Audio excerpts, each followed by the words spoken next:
আসসালামু আলাইকুম এভরিওয়ান। এখন থেকে আপনার হাতে থাকা মোবাইল ফোনটি দিয়ে আপনি খুব সহজে জন্ম নিবন্ধনের অনলাইন কপিটি ডাউনলোড করতে পারবেন। তো চলুন আপনাদেরকে প্রসেসটা দেখিয়ে দিই। তো ভিডিও শুরু করার আগে আপনি যদি আমার চ্যানেলে নতুন হয়ে থাকেন তাহলে চ্যানেলটিকে সাবস্ক্রাইব করে দিবেন এবং যদি ভিডিওটি ভালো লাগে তাহলে ভিডিওটিতে একটি লাইক করুন।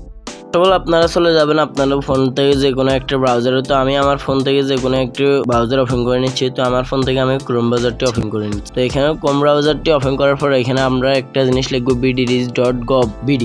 তো এটি লেখার পর এখান থেকে আপনারা কি করবেন, ইন্টারে ক্লিক করবেন। তো আমি আমারটাতে ইন্টারে ক্লিক করি। তো ইন্টারে ক্লিক করার পরে এখানে একটু করবে, তারপরে এখানে চলে আসবে আপনার যে অফিসিয়াল ওয়েবসাইটটি আছে এটি চলে আসবে। তারপর এখান থেকে 3 লাইনে ক্লিক করতে হবে, করিয়ে এখানে জন্ম নিবন্ধন অনুসন্ধানে ক্লিক করবে। তো তারপরে এখানে আপনারা কি করবেন, আপনাদের যে জন্ম নিবন্ধনের 17 সংখ্যার নাম্বারটি আছে এটি এখানে পেস্ট করে দেবেন। তো আমি আগে কপি করে রাখছি, শুধু এখানে পেস্টে করে দিচ্ছি। তো আমার পেস্টটি করে দেওয়া শেষ। তো এখানে আপনারা কি করবেন, দ্বিতীয় করে আপনারা যে জন্ম নিবন্ধনটি ডাউনলোড করতে চান তার যে জন্ম নিবন্ধনের যে বয়সটি আছে ওই বয়সটি এখানে ইনপুট, যে সালটা আছে ওই সালটা এখানে বসাবেন। তো আমি আমারটা লিখে দিচ্ছি। তারপরে এখান থেকে আপনারা কি করবেন, যে দ্বিতীয় করে মাসটা দিবেন, মাস দেওয়ার পরে তৃতীয় করে আপনার যে ডেট ওই ডেটটি দিয়ে দেবে। তারপরে এখানে দেখুন একটা ক্যাপচার আসছে, এটি পূরণ করতে হবে। তো আমাদেরকে দিয়েছে 3 যোগ তারপর 16। তো এখানে আমি এটি লিখে দিচ্ছি।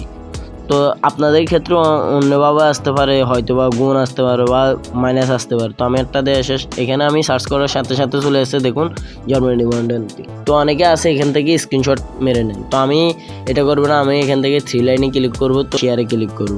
তো শেয়ারে ক্লিক করার পর এখন আমাদের কাছে বেশ কিছুটা অপশন চলে আসে। তারপর এখান থেকে প্রিন্টে ক্লিক করতে হবে। তো আমি এখান থেকে জাস্ট প্রিন্টে ক্লিক করে দিচ্ছি।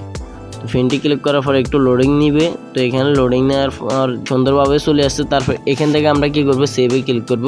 তো ক্লিক করার পর এখানে আবার সেভে ক্লিক করতে হবে। তো সেভে ক্লিক করার পর এটি এখান থেকে ডাউনলোড হয়ে যাবে। ডাউনলোড হওয়ার পর এখানে আপনি আপনার ফাইল ম্যানেজার থেকে এটি দেখতে পারবেন।